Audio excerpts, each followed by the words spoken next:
Hi everyone, welcome to my first 2004 blog post. The first thing I want to say is this is a channel where we're going to talk about all the coolest concepts of 2004 RuneScape, why we should advocate for it being the coolest version of old school RuneScape, and why it was such a good game. The first topic that I wanted to talk about today was what I thought about the balance of 2004 being so unique to the rest of RuneScape.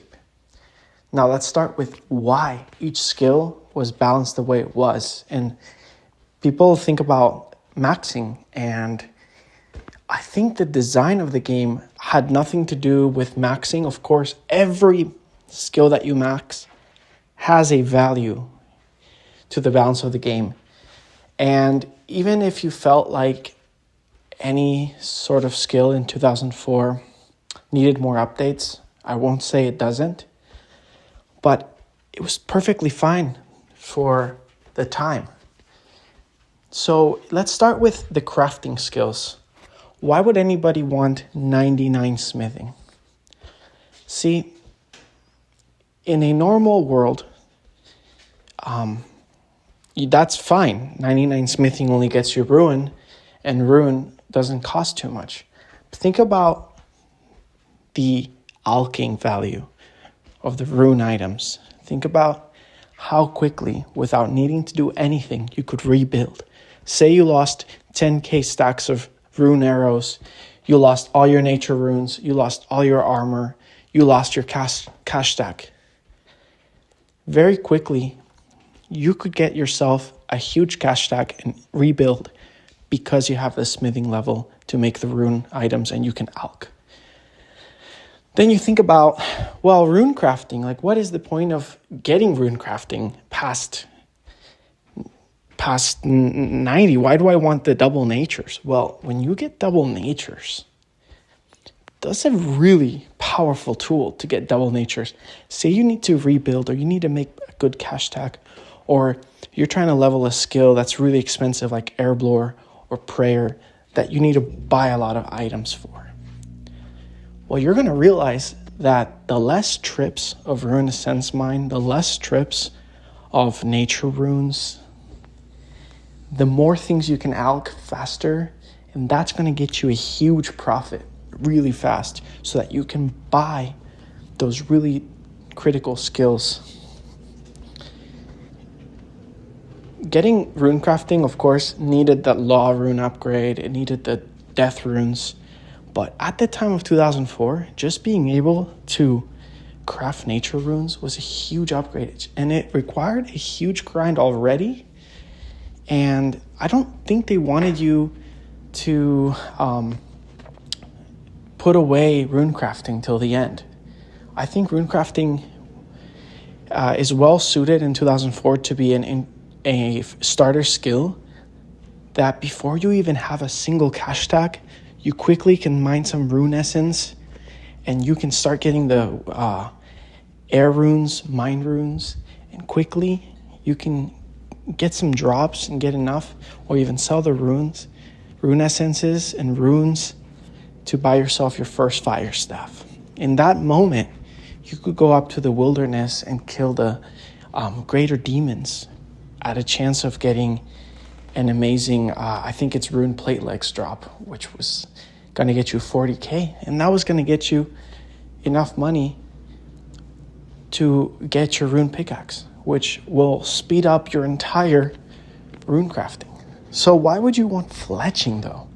I mean, I really thought about it, because right now, if you see the market, just by crafting air runes, every trip, even at level 33, which doesn't take that long, you're getting yourself about 107 air runes. They're selling at 30 GP each. You're getting like 2.5k per run. That's pretty good money to start with. So rune crafting really gets a starter player going. But why do we want to fletch? I mean, what's so good about doing rune arrows and a magic shortbow? Well, when it starts PKing and you start trying to get thousands of kills, on on a mob.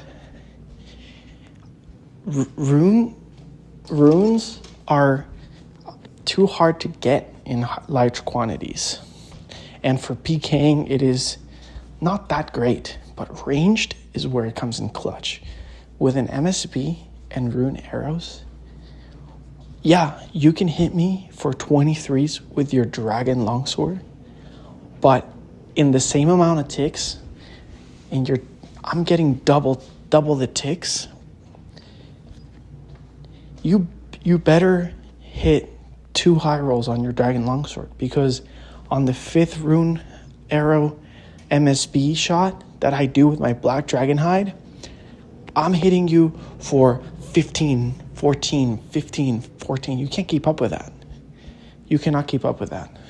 And that is the huge versatility and power of rune arrows. And imagine the pain of having to buy those back after PKing where you lose a lot. At high levels, having a high fletching can get you going and bossing and PKing really fast, just because you were able to make those magic short bows, you were able to make those rune arrows.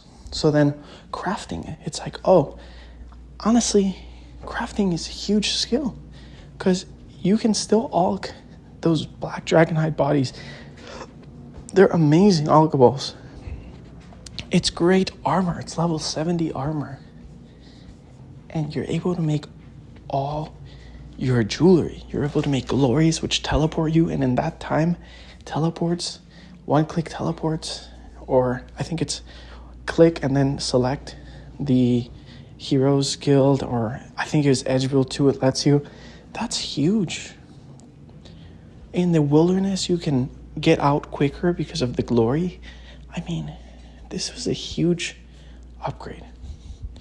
This was an absolutely huge upgrade, and the ability to make many of them and rebuild is impressive. With crafting, you're also able to make vials, which you need, and I know making molten glass is not the best, but there's a lot of power in crafting. There's a lot of power in leveling your skills, but that's where I get to the idea that I most wanted to get across here. That in 2004scape, you can think of a Renaissance town. In the medieval ages, you had a trade. You dedicated to one thing, and that's the thing that made you money. The role-playing aspect, which I think we lost with old school RuneScape, is that we don't value the trade that you get expert at. In 2004, when the resources are limited, the player bases are limited, and the XP rates are brutal, it is a great idea to dedicate to 1 or 2 skills heavily, and have the others balanced. But you should decide if you want to be a blacksmith for the community, if you want to be a fletcher for the community, a rune crafter. You are become the supplier of certain good that is rare. So that is what old school RuneScape lost, because now if you grind enough, you're good at everything, and you get drops from Slayer so fast that you don't really need these skills. They become obsolete. With implings and clues at the rate that you get the clue scrolls, you don't really need all those skills. You honestly just need Slayer, Prayer, Mage, Ranged, enough to get the quest done, and as long as you can do Slayer, you don't really need anything. You're going to get enough money for all your needs. So that, I hope it was short enough. It was just a ramble, but this is why I think 2004 has a very unique design that we lost, where we can become our own business and we can become experts in one skill. And that is something really valuable and really beautiful about 2004.